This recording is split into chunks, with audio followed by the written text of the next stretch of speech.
पहाड़ की किसी एकांतिक चोटी पर बैठकर, या किसी एकांतिक बाग में, या किसी एकांत स्थान में जहां लोगों का ठहरना बैठना आना जाना नहीं है, ऐसे स्थान पर बैठकर चित्त को प्रभु में लगाए तो भजन विशेष बढ़ता है। नदी किनारे गिर शिखर बाग कौसो देख, भगवत जन बिलमो तहां बाढ़े भजन विशेष। श्री भगवत ऋषि जी महाराज कह रहे हैं ऐसी जगह भजन बढ़ता है। और सबसे ज्यादा भजन की वृत्ति आती है भगवान के प्रेमी जनों के संग में बैठकर। एक बार कि गौशाला में भजन करे तो इतना, संगम में करे, फिर लिखा था गुरु चरणों के समीप भजन करे तो अनंत गुना फल मिलता है। तो गुरु चरणों की समीपता का क्या मतलब है? अपने गुरुदेव की पादुका, अपने गुरुदेव की आपने श्री सीताराम ओंकारनाथ जी को देखा, छाती में बांधे थे अपने गुरु जी की पादुका। ये निरंतर गुरु का सानिध्य, गुरु चरण पादुका साक्षात गुरु जी। जब भरत जी ने कहा कि प्रभु हम सब तो आए हैं आपका अभिषेक करने के लिए, आप जैसी आज्ञा करें, तो भगवान ने कहा भरत जैसा तुम कह दोगे।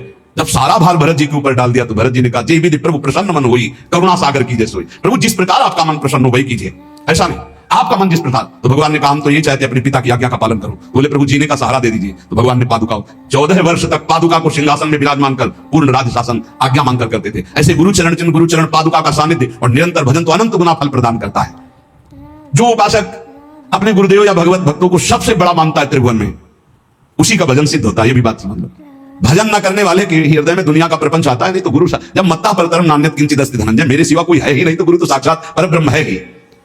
को कहे अवनी बड़ी, भगवत ऋषि जी कहे, कोई कहता है कि संसार में सबसे बड़ी भूमि है, पृथ्वी सबसे बड़ी है, तो कोई कहता नहीं पृथ्वी से बड़ा तासु दोनों समुद्र पुनी, पृथ्वी से बड़ी समुद्र है, पृथ्वी से बड़ा, क्योंकि पृथ्वी से कई गुना बढ़कर जल है, तो समुद्र बड़ा है।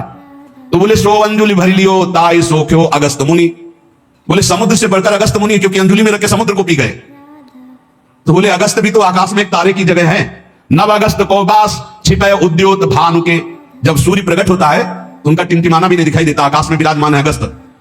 पृथ्वी से बड़ा समुद्र, समुद्र से बड़े अगस्त जी, क्योंकि अंजुलि में पी लिया। अगस्त जी आकाश में तारे की तरह चमक रहे, लेकिन जब सूर्य प्रकट होता है तो अगस्त का तेज छुप जाता है।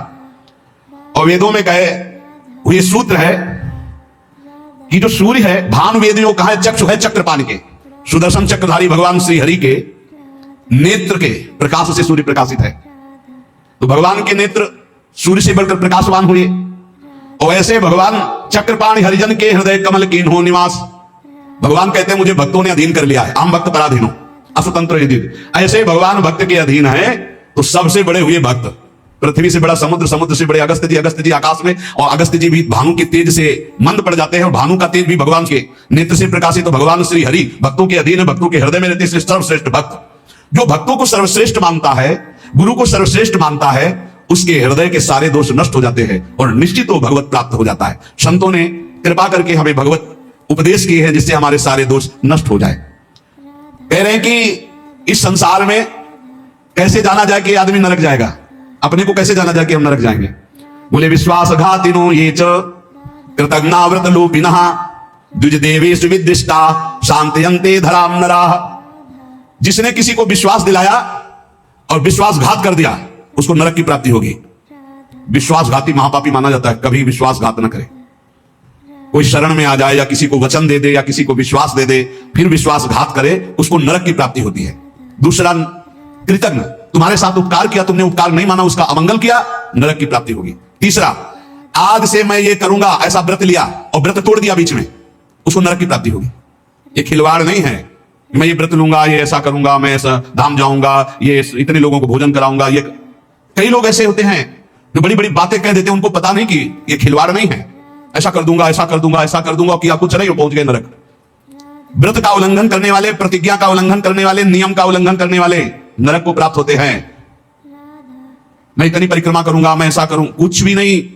कोई नियम को ऐसे मत लो कि मैं ये करूंगा, ये प्रभु की इच्छा होगी, समय रहा, जीवन रहा तो हो जाएगा, नहीं रहा, सामय के मर गए तो। ये बात ध्यान रखिए, आगे चलकर मैं संन्यास लूंगा, विरक्त होकर वृंदावन वास करो, नरक जाओगे। अगर नहीं विरक्त हुए तो मैं इतना यहां मंदिर बनवा दूंगा, नहीं बनवा नरक जाओगे। वचन संभाल के बोलो, आज से मैं कुछ दिन व्रत रहूंगा। बकवास करना बंद कर दे तो जीवन उन्नति में हो जाता है। शाम का भोजन नहीं करूंगा, एकांत भजन करूंगा, नहीं भोजन मत करना, लेकिन सेवा करो, भजन करो। समझेंगे, वाणी को ऐसे बिखेरते चले जाते। व्रत का उल्लंघन करने वाला नरक की गति को प्राप्त होता है। संतों से द्वेष करने वाला, गुरु से द्वेष करने वाला, ये नरक को प्राप्त होते हैं। और ध्यान से सुनो, जो माता पिता को दंडित करता है, गाली देता है, अपमान करता है, उसे सीधे नरक की प्राप्ति होती है। बिल्कुल पक्का समझ लो। माता पिता भगवान का स्वरूप है, मातृ देवो भव, पितृ देवो भव।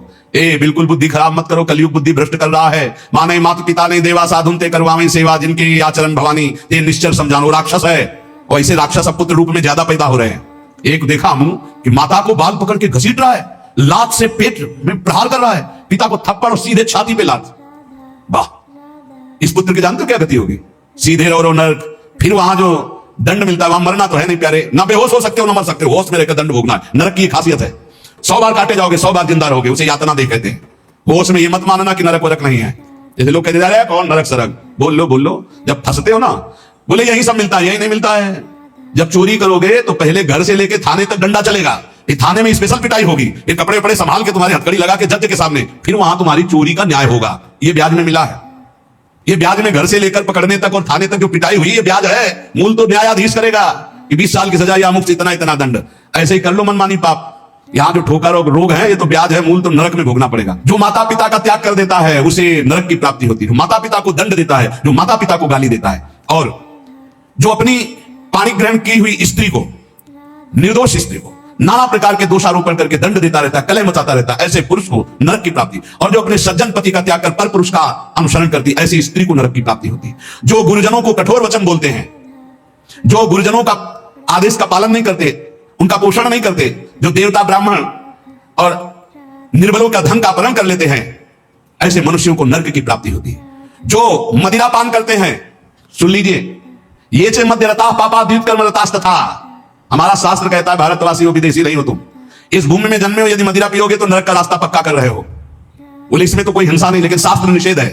ये च मध्य रता पापा द्वित कर्म रतास तथा। जो जुआ खेलते हैं मदिरा पीते हैं, और जो साधु वेश रख के पाखंड करते हैं, इनको सीधे नरक की प्राप्ति होती है। यहां जो वर्णन हो रहा है वो बीच में विश्राम नहीं, सीधे नरक, बिना रोक टोक के। जो माता पिता को दंड देते हैं, जो निर्बलों का धन अपहरण करते हैं, जो देवताओं का धन अपहरण करते हैं, देव मंदिरों का, जो पापी मदिरा पीता है, जुआ खेलता है, जो पाखंड करता है साधु वेश में, इन सबको नरक की प्राप्ति होती है। ऐसा थोड़ी कि तुम साधु वेश रख लिए तो तुम चक्रवर्ती हो, जो चाहो सो कर सको, नहीं। देखो, अगर साधु वेश धरकर गलती हो जाए तो भगवान क्षमा करते, चूक। लेकिन पाखंड का मतलब जानबूझ के वही करते रहना, महापात की, अतिपात की, इन सबको। और जो दूसरे जीव जंतुओं को पका के खाते हैं, जो जीवों को पका के, भारत है, भारत धर्मात्माओं का देश है, महात्माओं का देश है, यति और सतियों का देश है। यहाँ एक कबूतर के लिए अपने शरीर को काट के तराजू पे रख दिया, ये वो राजाओं का देश है, वो प्रजा का देश है, जो शरणागतों के लिए जीवन अर्पित कर दे। यहाँ जो जीव जंतुओं को पका के खाते हैं, भैया सुन लो, ये जो मांस मछली अंडा खाने वाले, बोले और तो कुछ हम नहीं खाते, मछली खाते। तो मछली में जीव नहीं? बोले नहीं, पानी की तरोई है। हाँ, हमसे बोले एक तरोई जो होती है वो जमीन में छेलती है, पानी की तरोई है मछली, पानी की तरोई है वो। बनोगे तुम भी पानी की तरोई, तैयार हो जाओ, फिर तुमको सीधे मिर्ची की तरह तल के कढ़ाई में जिंदा फिर खाएंगे। वो काल स्वरूप भगवान है, अर्जुन को दिखाया कि देखो भीष्म द्रोणाचार्य लौंग इलायची की तरह फंसे हमारी दाढ़ों में, होश में रहो।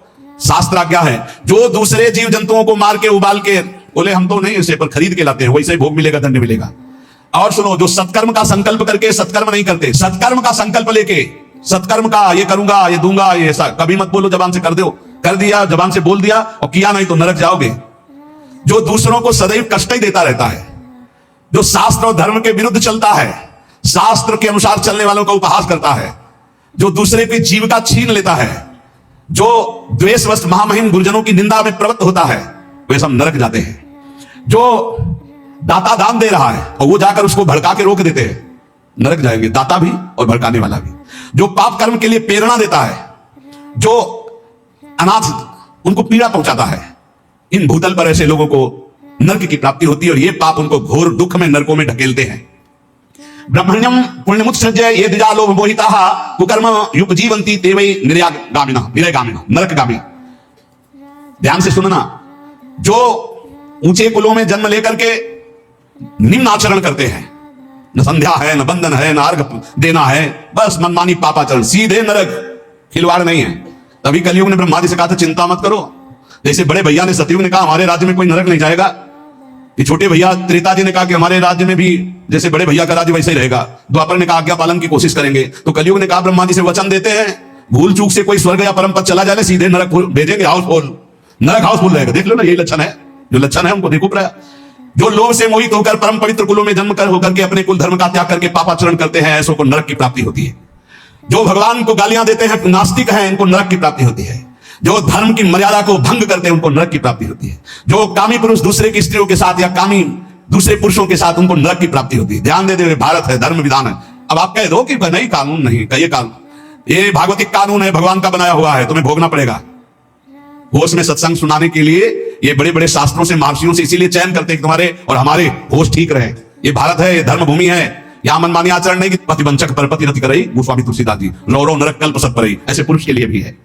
जो दंभ करता है, जो किसी को दान देने की बात कह के पलट जाता है, उसे नरक की प्राप्ति होती है। जो दूसरों की चुगली करता है, जो अभिमान में भर करके दैन्य पुरुषों को सताता है, ऐसे लोग होते हैं। जो झूठ बोलता है बात बात पे, उनको नरक की प्राप्ति होती है। जो अपनी बात करके सीधे पलट जाता है, जो दूसरों का धन हड़प लेता है, जो दूसरों को निष्कलंक होने पर भी कलंक लगाता है, ऐसे लोगों को नरक की प्राप्ति होती है। जो पराये सुख और संपत्ति को देखकर जलते हैं, जो प्राणियों के प्राण लेने में बड़े सुख का अनुभव करते हैं, तलछा तलछा कर मारते हैं, बहुत निर्दयी लोग हैं, बहुत निर्दयी लोग। ये जलाते हैं पशुओं को, ऐसे पैर बांध दिए, ऊपर ऐसे सरिया डाल के उसमें पैरों में, और नीचे आग लगा दी, धीरे धीरे घंटों में तड़प, अब मुंह बंधा आवाज नहीं निकल, तड़प तड़प करो, मर रहे, और वो 4-10 बैठे हंसी मजाक करे, करो करो मजाक करो। यमदूत ऐसे ही बांधेंगे, बिल्कुल ऐसे ही। और यहां एक दिन तुम ऐसा पाप करोगे, वहां सैकड़ों वर्ष उसका भोगना पड़ेगा। जैसे 15-20 मिनट पाप कर लो, कत्ल कर लो, व्यभिचार कर लो, पूरे जीवन जेल में रहना पड़ेगा, फांसी भी हो सकती है। ऐसे ही यहां एक पशु को तुमने जलाया, आनंद लिया, वहां हो सकता है कि एक कल्प तक तुमको जलाया जाए। जैसे यहां एक 15 मिनट का अपराध, आजीवन कारावास। होश में ये नहीं मानना कि ये नरक स्वर्ग सब व्यर्थ है। जो लोग पराई स्त्री को फुसला के फंसा के दुराचार करते हैं, मार देते हैं, जो लोग कुआं बगीचा पोखरा पौशाला इन स्थानों को अपवित्र करते हैं व्यभिचार के द्वारा, मलमूत्र त्याग के, मान लो पानी है, पानी में मलमूत्र करना, पानी में व्यभिचार करना, पानी ऐसों को सीधे नरक मिलता है, सीधे नरक। पोखरे में, कुएं में, बगीचे में जो अपवित्र आचरण करते हैं, उनको नरक की प्राप्ति होती है। जो देव स्थानों में दी गई जमीन संपत्ति को हड़प लेते हैं, जो बच्चों को चुरा लेते हैं, शिशु बच्चों को चुरा कर बेचना, या जो अतिथि को भोजन दिए बिना स्वयं भोजन कर लेते हैं, ऐसे लोगों को नरक की प्राप्ति होती है। जो सन्यास का संकल्प लेकर फिर सन्यास आश्रम को कलंकित करते हैं, जो मित्र भाव करके दगा दे देते हैं, ऐसे जितने पुरुष बताए गए ये सब के सब नरकगामी होते हैं। इसलिए हम श्री भगवान का आश्रय लेकर नाम जप करते हुए सुधार करें, हमको नरक न जाना पड़े, इसी जन्म में हमारी भगवत प्राप्ति हो जाए, निश्चित हो जाएगी नाम जप से। और ये संकल्प लो, अब लो नसानी, अब ना सही हो तो भगवान कृपा करके माफ कर देंगे। हम तो हम सर्व पापेभ्यो मोक्षयिष्यामि मा शुचा। श्री राधा वल्लभ लाल की। राधा राधा राधा राधा राधा राधा राधा राधा राधा राधा राधा